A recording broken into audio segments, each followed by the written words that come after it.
Have you ever noticed prices going down instead of up? We're so used to inflation, things getting more expensive, that falling prices might seem like a good thing, right? But what if I told you falling prices could actually be a sign of a struggling economy? That's what we're going to explore today: deflation. We'll break down what it is, why it's relevant, how it works, and whether it's actually something to worry about.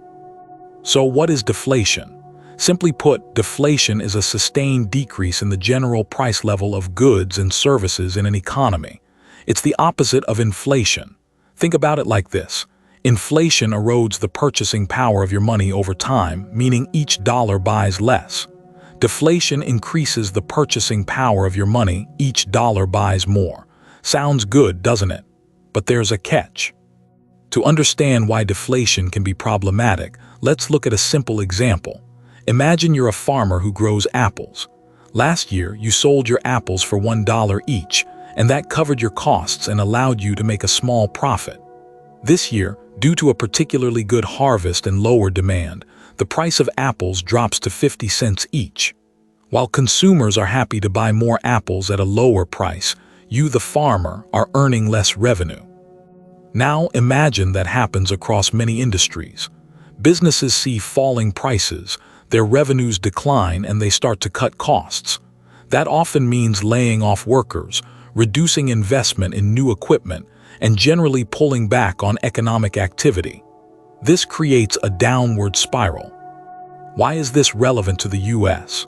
Well, while the U.S. has experienced inflation far more consistently in recent decades, deflation has happened before. The early 1930s, during the Great Depression, saw significant deflation. Prices plummeted, businesses failed, and unemployment soared. More recently, Japan experienced a prolonged period of deflation in the 1990s and 2000s, often referred to as the lost decade. While the situations aren't directly comparable, understanding the dynamics of deflation is crucial, especially when considering current economic conditions and discussions around potential recessions. Let's break down how deflation works a little further with a few scenarios. Imagine you're planning to buy a new television. If you expect prices to fall next month, you might delay your purchase. This decreased demand puts further downward pressure on prices, reinforcing the deflationary cycle. This is known as deferred consumption. People postpone purchases, hoping to get a better deal later.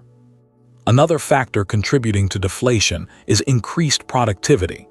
If companies become more efficient and can produce goods and services at a lower cost, they might pass those savings on to consumers in the form of lower prices.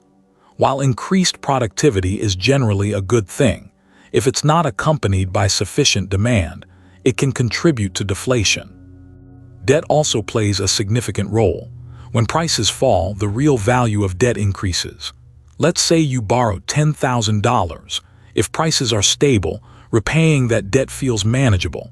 But if prices fall by 10%, that $10,000 debt now represents a larger portion of your income, making it harder to repay.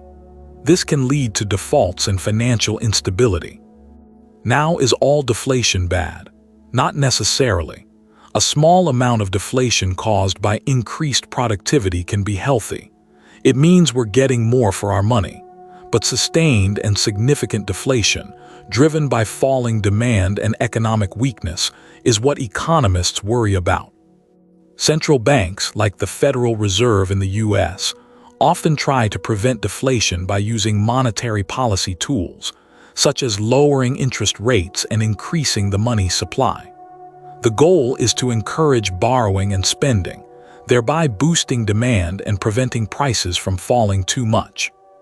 Think of it like this. Inflation is like a fire that needs to be cooled down. Deflation is like a snowball rolling downhill. It starts small, but can quickly gather momentum and become a major problem.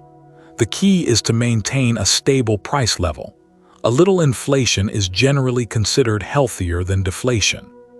To recap, deflation is a sustained decrease in the general price level. It increases the purchasing power of money, but can lead to decreased demand, reduced production, increased debt burdens, and economic stagnation. While a small amount of deflation due to increased productivity can be beneficial, prolonged and significant deflation is a cause for concern. Central banks actively try to prevent deflation by managing monetary policy. Understanding these dynamics is crucial for navigating the complexities of the modern economy. Remember, this information is for educational purposes only and should not be taken as financial advice. Always consult with a qualified financial professional before making investment decisions.